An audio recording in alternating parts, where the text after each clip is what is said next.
Hello, welcome to the Anthropohistory and Colonialism channel. I am Victor Collins, anthropologist, and today we debut with great joy our course Galilee and the Jewish Revolt, Roman Empire, Nazarenes and Jews, the conflict that shaped the age of Pisces. And I invite you all to join and follow the course until the end. We're gonna have a few lectures in English and in Portuguese. And today's lecture is called "The Power Takeover by Rome and the Invention of Christianity." So, in the context of the Galilean War, AD 60, that there has been made the link with scriptures through the work of Ralph Ellis.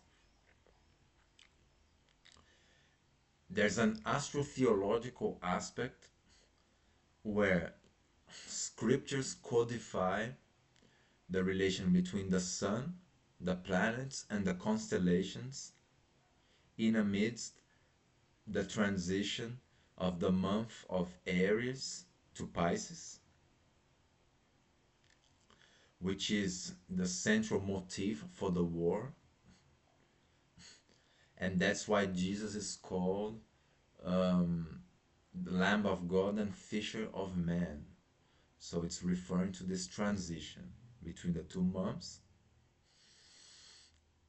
as there is a historiographical sense pointing what were the forces involved in the war, why did it broke, and the causes involving the causes of the war involving Pharisees, Nazarenes, and Romans.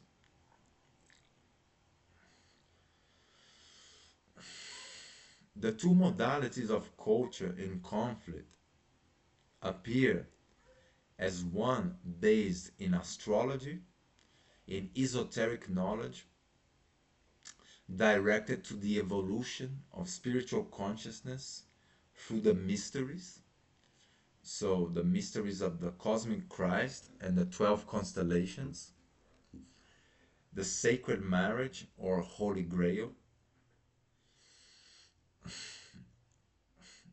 the cult of the Christ King, which in the context of the Galilean wars through the Nazarene orders happened to be also a architect and a warrior.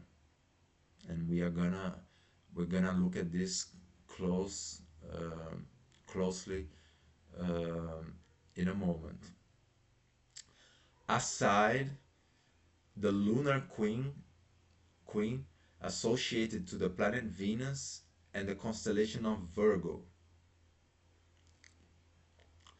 uh, which are cults that have been active through millennia throughout the months of the great astrological year, which is part of the month of Aries, Taurus, Gemini, Cancer, Leo, and Virgo. Um, and of course, we are talking here about cults and mysteries related to what is called in astrotheology as the stellar cult, which is the origin of all knowledge and wisdom. Um, it can be verified very easily through the terms ast, which derives words like astrology, astronomy, and so on, or terms like ma as math, or mathematics, matter, and so on. And Just a moment, please.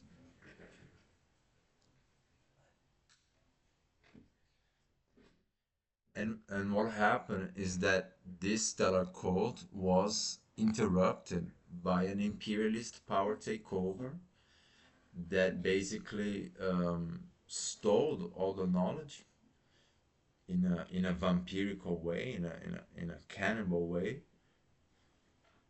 and subverted into a sort of a corporative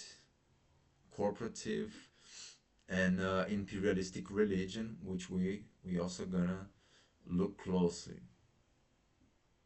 Okay? So um, and I mentioned that the Christ King happens to be an architect and a warrior.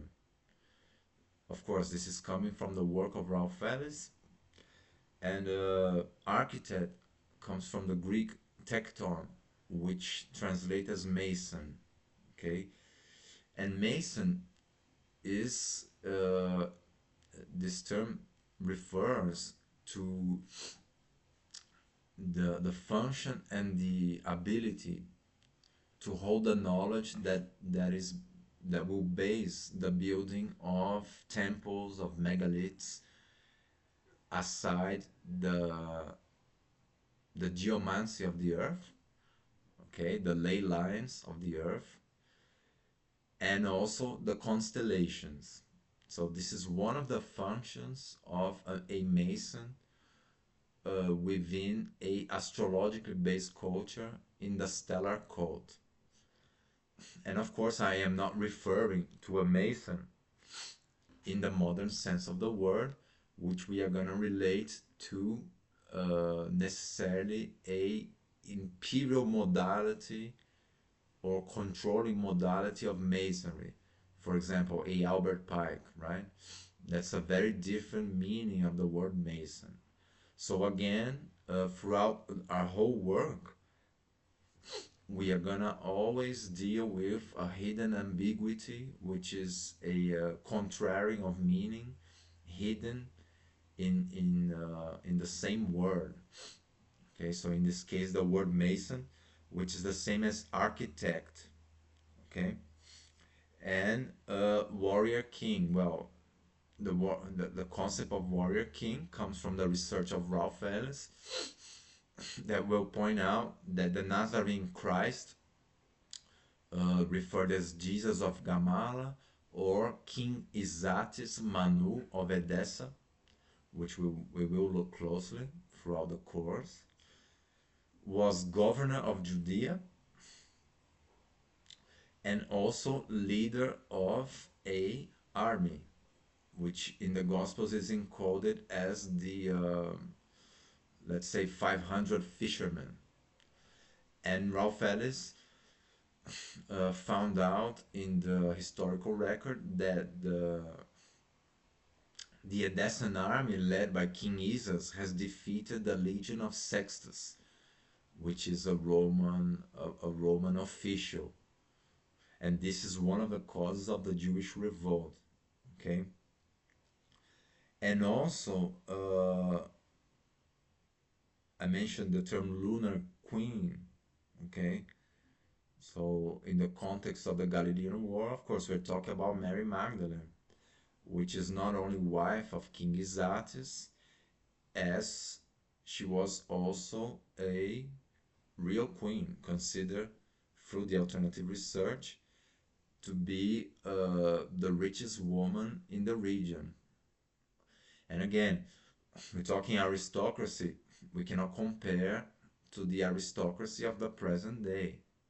For example, the British Crown, right? We're talking about an astrological and Magian-based aristocracy uh, that we lost completely the sense and the value of such culture simply because imperialism took over.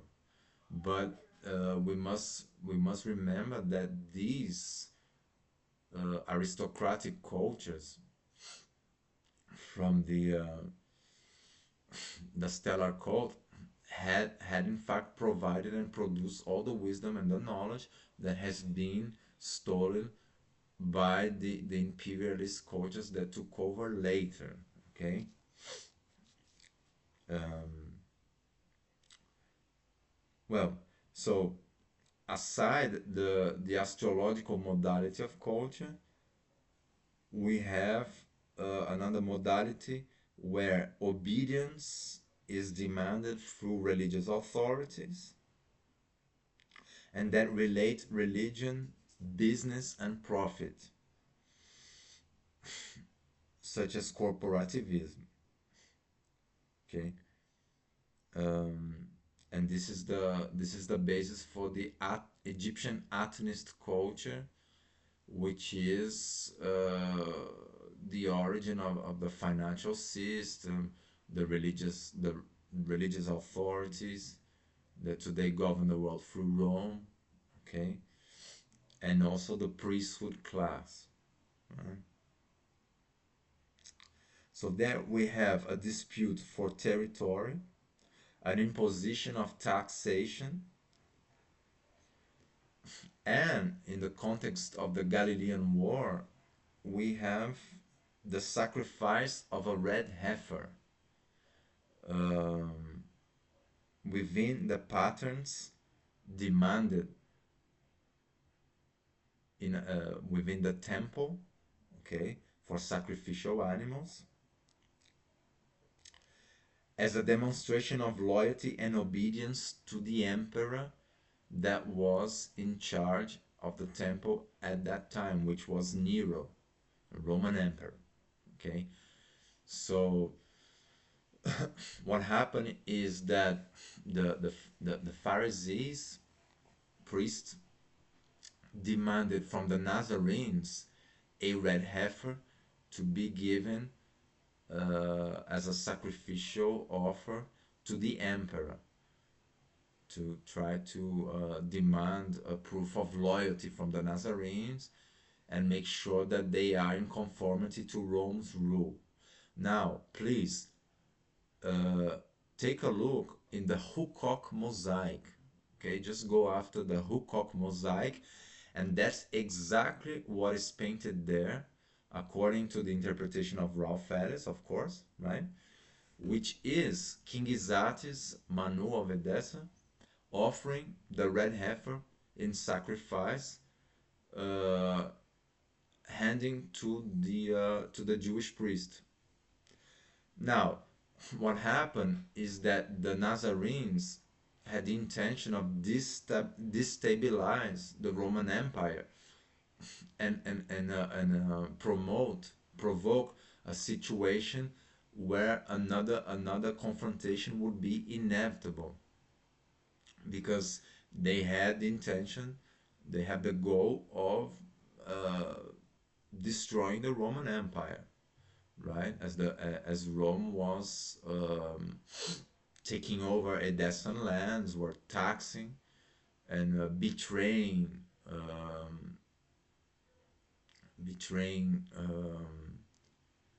accords that they had been made, right? So Rome was bringing a very oppressive situation. Its presence caused a famine in Judea that was relieved by the mother of King Izates, known as Queen Helena of Edessa. Okay, a very important figure at this time in the Galilean War, and that, of course, has been deleted from history after the war, right? So in the Huqoq mosaic, uh, we're gonna see the red heifer being offered to the Jewish priest, and with a blemish on its lip. So this, of course, is a destabilizing intention from the Edessan king, because no heifer with a blemish would be accepted to sacrificial purposes.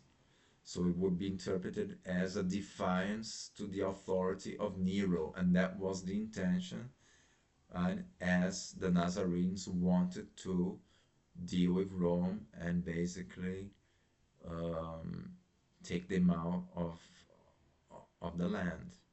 Okay.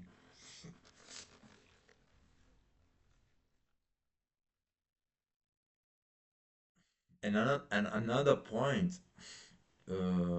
within the context of the Galilean War, was how the authorities will bring the fundamental knowledge like astrology, architecture, geomancy, and the esoteric field of mysteries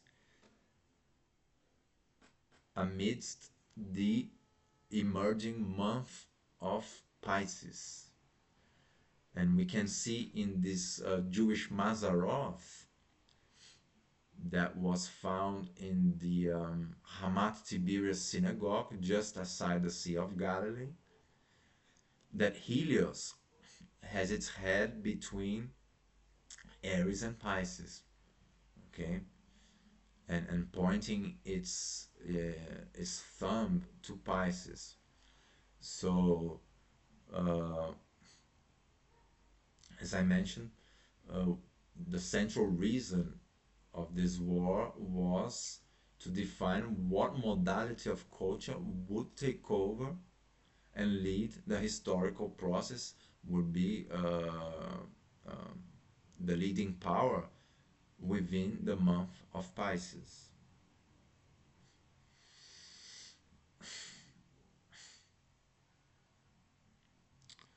So, resuming the defeat of the Legion of Sextus by the Nazarene Edessan army, the offer of a imperfect red heifer to be sacrificed in the Temple of Solomon, and the dispute of what modality of culture would lead under Pisces are the causes of the Jewish revolt.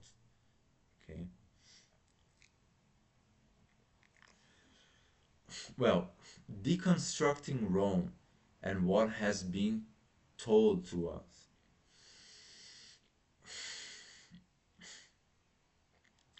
The astrotheological knowledge that comes from the alchemical and hermetic culture has been corrupted while being mistaken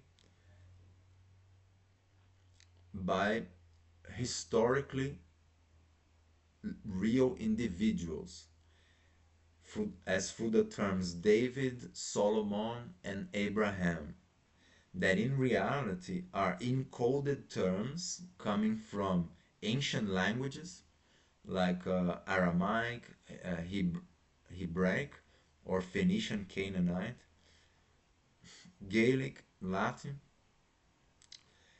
and that codify meaning such as, in the case of David, it comes from the Hebraic Davud. So please research the work of Mustafa Gadala that has brought this knowledge for us. David comes from the Hebraic Davud, that comes from the Kemet Tut, TWT, that simply means a military field commander under the solar cult of the Aton. Therefore, it is a military title.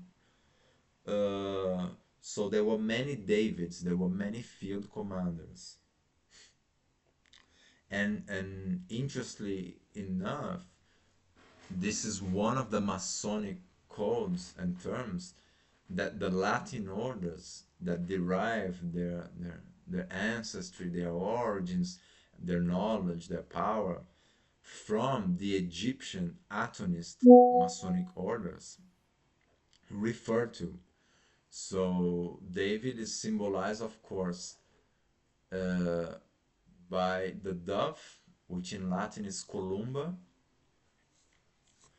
And all we have to do is take a look at how many corporations and organizations carry the term columba in the modern world, such as the famous Columbus, right? Which is not the name of a man, right? Columbus is the Masonic term referring to the secret society that Almirante Colón, that is the true name for the sailor, belongs to.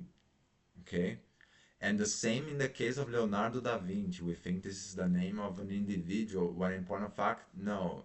It's an encoded term referring to the Masonic order he belonged to, that translates as the great lion that wins. Okay? Which is another reference to these Egyptian Atonist and Sethian based secret orders through the Latin world.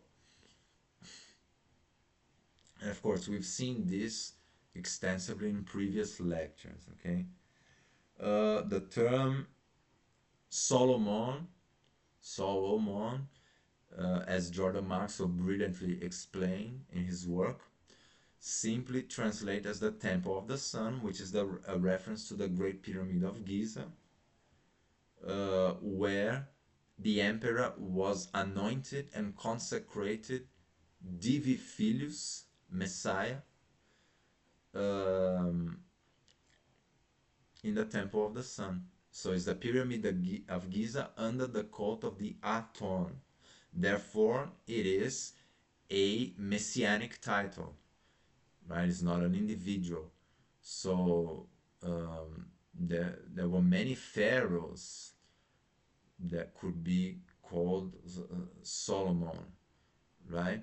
As they were consecrated pharaoh within the Temple of the Sun under the cult of the Aton. And Abram, right, simply means Father Aries, which is a reference in the historiography to the invasion of the Nile Delta by the Hyksos pharaonic dynasties, which can be considered the Abrahamic forces within the month of the Ram, and that were this culture very developed in military technology, with the horse chariot and the composite bow and arrow. Okay, and that has changed the course of the civilization of Kemet. Okay, so it is the basis, this invasion is the basis for the Judite and the Levite culture, which brought the cult of Seth and the Aton together to Egypt. And of course, it is the basis where the modern day Masonic orders trace their ancestors. Okay, and even to modern imperialism is Imperial Egypt, right? One example that we have already worked out is the building of capitals such as Brasilia in Brazil and Washington D.C., which are based in Amarna, the city built by Akhenaten and Nefertiti, where archaeologists found thousands of workers that died in a condition of terrible suffering. So the pharaoh has made them work to death by forced labor, and this is the basis for the modern day capitals. So no wonder the situation of these countries is not very positive, right? Okay, so what happened is that Rome misappropriated these terms, corrupted its meaning and value, and taught everyone that these were particular individuals in history. Okay, and and we are deconstructing and debunking this lie. In the historiographical aspect, Roman has applied a terrible deception that has lasted for 2000 years, removing the Gospels from the context of the war in the Galilee. At the same time, it has eliminated and deleted from history the magical and astrological cultures like Armenia, Syria, and Parthia, which yeah, well, they still are very influential cultures coming from the stellar cult, uh, directly related to the Nazarene order and the kingdom of Edessa. So there is this famous story uh, of King Abgarus, king of Edessa, that was sick and has called King Isatis uh, of a younger generation to heal him, right? So King Isatis, as we are seeing, is actually the historical Jesus, okay? Uh, and of course, the term Jesus is already a Roman manipulation that simply means is a composite term between Iusus, which is a Latin, Greek Latin term for soul or aton, okay, and Zeus. It becomes Jesus, okay, and Jesus Christ parallels Julius Caesar, which were one of the families, the Roman elites that invented this imperial messiah, aside the Flavians with Vespasian, Titus, and Domitian. Okay, um, so the story of King Abgarus of Edessa that could not be healed by his artist, that has imprinted in a cloth his image and then send it to the king with sort of healing powers, right? And the king was healed. And this story is known as the Shroud of Turin. Okay, so of course the kingdom of Edessa has not been entirely deleted by the Flavians and Josephus, and in the Bible it is referred as to adiabene. That's how they subvert. That's how Rome manipulates the truth, right? Subverting the terms and we're gonna look closely these kind of machinations again. Okay.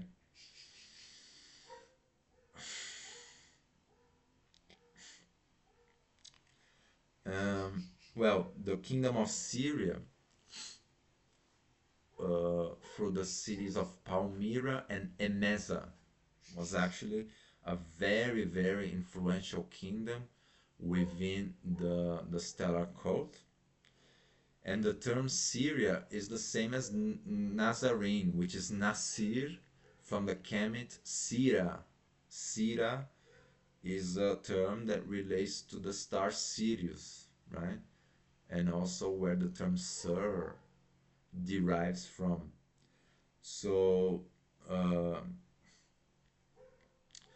these were all Magian astrologically based cultures directly linked to the kingdom of Edessa and the Nazarene order, which was Jewish, of course, but a astrological type of Judaism, which today sounds very foreign to us because it has been deleted from history.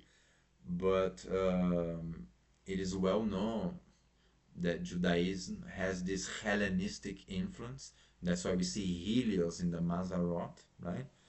And Hellenes, the Hellenes, which is different from Greeks, right? It's before the cult of the demiurge take over and become Greece. So the Hellenes are simply a turnover of the Kemet culture, right? Because Hellene is actually Selene, right? Which is one of the terms for the moon from Kemet. So um, these are all astrologically related cultures, like Parthia, right? Parthia is an earlier term from Persia, the same thing before the demiurgic cult takes over and becomes Persia, right? And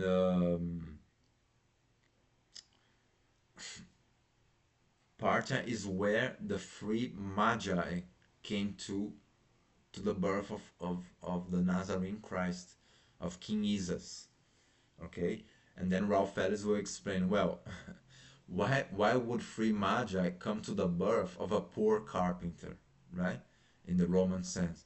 Well, basically because uh, poor carpenter is a corruption of the status of a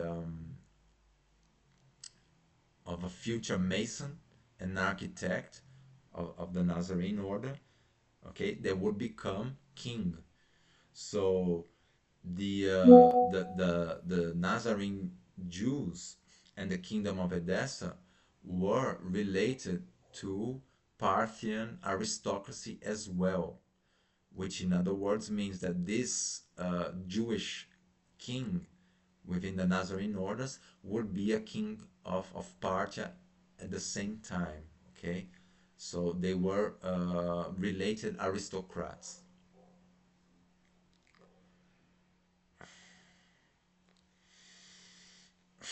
So, well,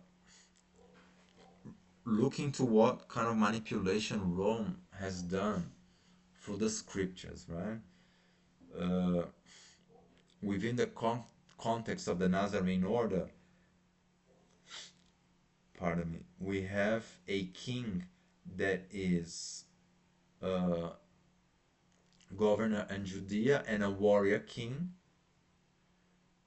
that has been turned in the Latin scriptures into a poor carpenter and a prince of peace, with these kind of propaganda sayings of turn the other cheek, right? Render to Caesar what is unto Caesar, and so on, which is nothing but imperial Roman propaganda.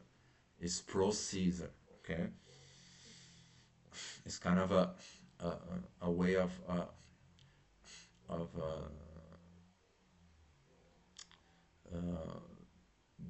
make the public docile and obedient to Caesar. Okay.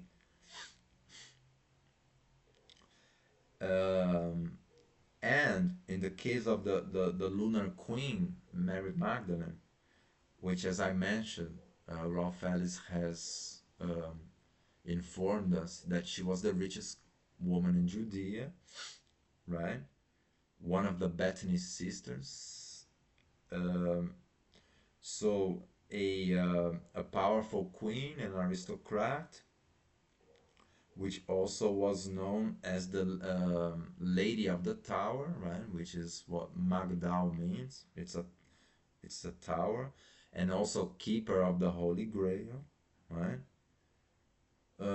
Has been turned into a repented prostitute, okay?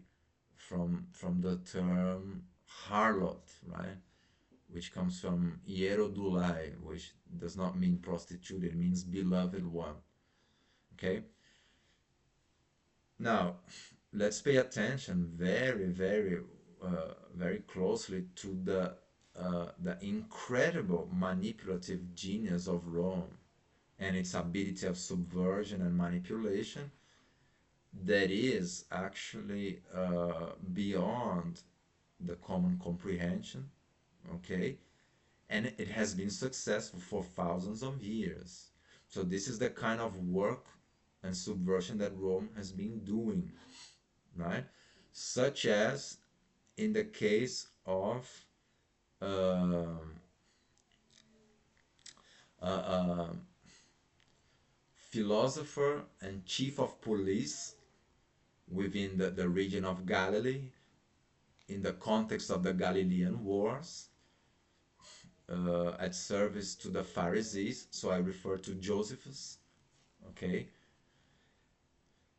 That after the Jewish revolt has ended and Rome took over, through the Latin scriptures became, and I didn't mention that he was, aside being a Jewish philosopher, a chief of police in the Galilee, right?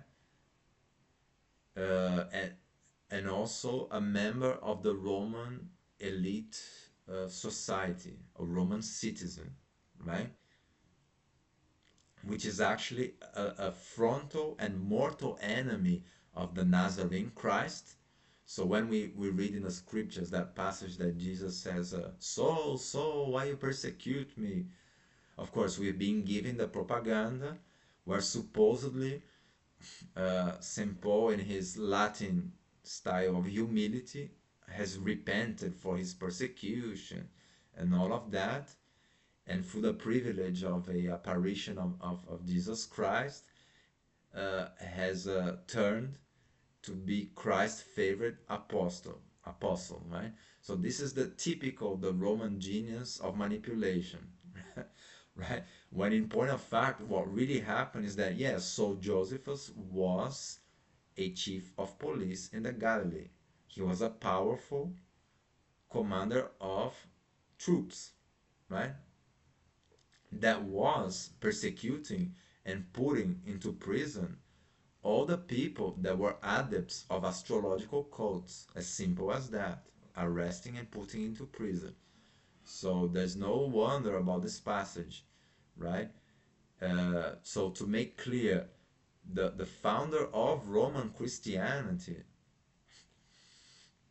St. Paul, which is a fiction created by the Flavians, by Saul Josephus Flavius, Titus, and Vespasian, is the frontal and arch enemy of the Nazarene Christ King.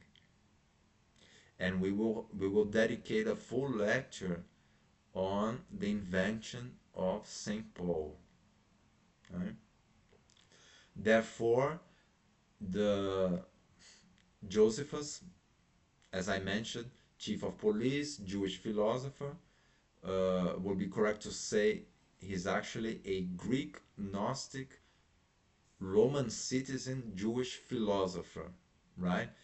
And I emphasize because this is a very, very powerful influence and pivotal figure, not only in the Galilean wars and the Jewish revolt, as we will look closely, as in the invention of Roman Christianity, because Josephus has betrayed the Pharisees that he served, right, and turned to the Roman Flavians, right, and later through the Latin scriptures, from arch enemy of the Nazarene Christ, he becomes the apostle Saint Paul that announces the resurrection of Jesus Christ, and that the crucifixion was a payment for the crimes of humanity, uh, bringing this whole sense of the Christian theology that through Christ's sacrifice on the cross, right? All of humanity has its crimes paid. Therefore, we are all indebted to the sacrifice, and that there is no need any longer to relate the faith to the law, to the Torah, right? Because faith in Christ alone will uh, will compose the relation between the believers, the believers and Jesus Christ. So this is a very important maneuver or manipulation of Rome, because in this in this turn, in this movement, Rome brings forth the sense of universal truth, okay, which is equated to the payment for humanity's crimes on the cross, and the link between the believers and Jesus Christ through faith alone. So this universal validation of truth is what is gonna base the universal takeover of the world by Rome. Okay, since everyone now has been paid for its crimes with the crucifixion, it means that now everyone is in bondage to Roman Christianity. And when we look to history, that's what we see, right? the expansion and colonization of Rome to the four corners of the world based on the Latin theology. Okay? Well, we're not talking about an ordinary manipulation. We're talking about something that has lasted thousands of years successfully, even with the horrifying costs in history, with all the destruction of native cultures and all the suffering and pain that Rome brought to the world. And we know that before Roman colonialism, the Holy See, right, through the navigation and so on, native cultures were living in harmony with nature. Most were, right? Of course, I'm not saying that they were all in peace and love, right? Of course, there was war and other darknesses, but by no means they were starving, hungry, or living in survival, okay? For sure, this was not happening. So Rome brought the situation to the four corners of the world, centered in Britain, okay? So with the power takeover in the Galilee by Rome, the connection of humanity with the aristocratic orders that were magical and astrological was interrupted. Its knowledge was vampirized or stolen and put at the service of corporative religions, organized and allied to commerce.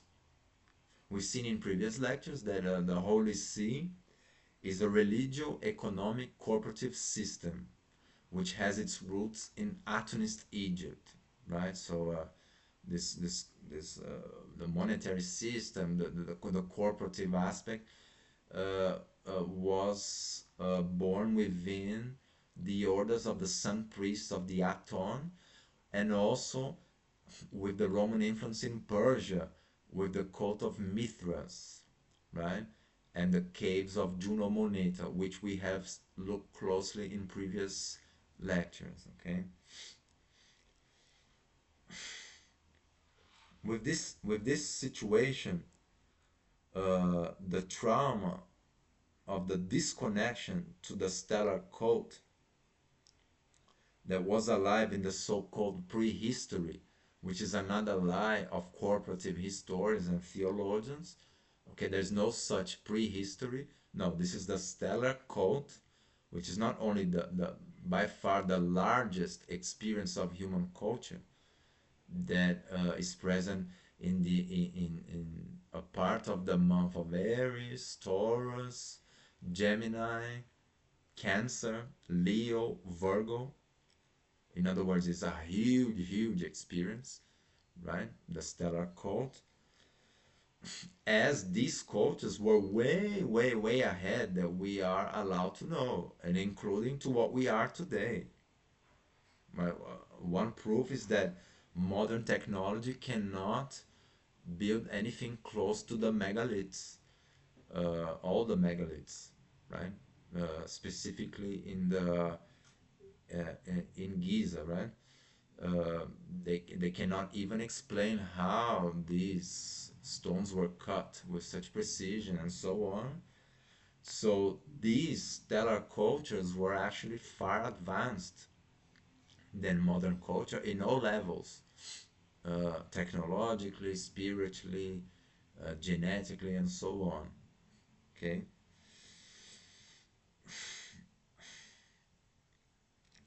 So with the imperialist power takeover, such deep trauma remains unaware by the human collective, by humanity, occult or hidden beneath the present corruption, treason, and subversion of power until modern times, until the present now. So what I refer here is that um,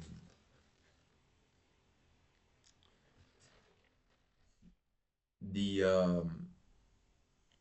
the interruption of the stellar cult, the rule by the Magian orders, the true role and influence of aristocracy, and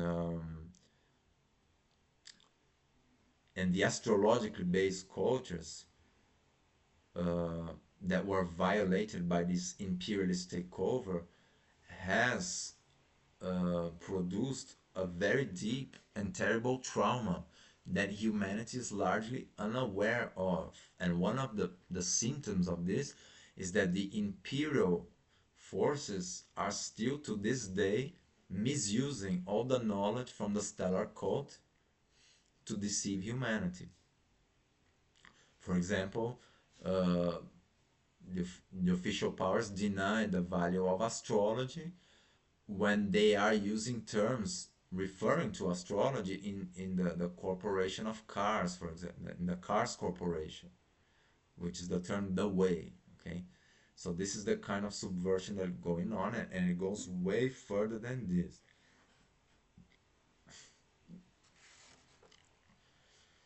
So the Roman subversion passes through Masonic and secret orders that practice the mysteries like Christ consciousness, sacred marriage, or the Holy Grail, the construction of temples related to the ley lines, the energetic ley lines of the earth and the constellations, and uh, pointed the members of these secret societies with terms as soul, that is not the name of an individual, which means little. So someone that is um, growing within the field of mysteries practiced by the occult orders. Uh, Simon Cephas, which translate as the one residing in the bedrock of the Masonic order, right? And Magdala, which translate as the tower, okay? So Rome has misappropriated these Masonic titles and put them to, to the service of the culture of the demiurge. For example, when Simon Cephas becomes Saint Peter, the right arm to the owner of the corporation, right? In the case of the Christian theology, it would be Jesus, right? Yeah, the CEO of the corporation. And of course, we humans are all criminals, right? Within their theology by birth, right?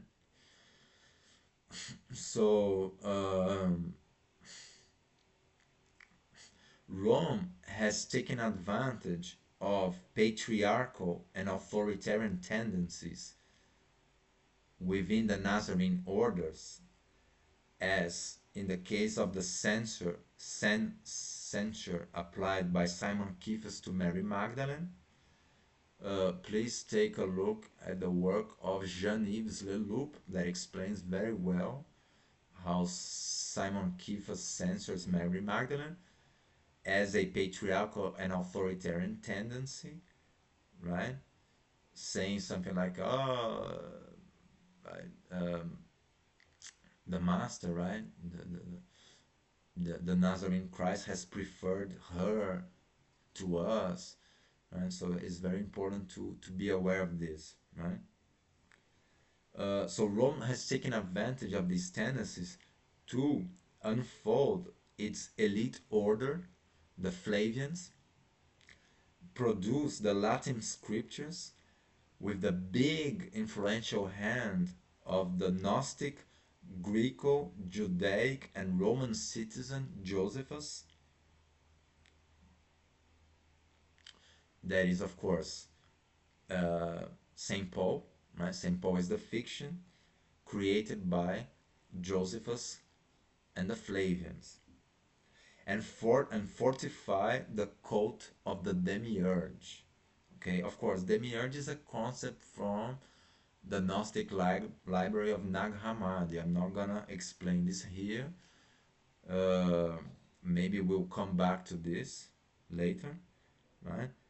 Uh, what I can say is that the cult of the demiurge demands obedience, and it's like a predator, tyrannical like cult. Okay, so aside its brilliant and terrible genius of deception, Rome has defied under the month of Pisces an imperial messianic cult with its many machinations and manipulations that has deceived and fooled humanity for thousands, 2000 and some years. Thank you very much. I hope you enjoy and you continue with us through the course until the end. Thank you very much.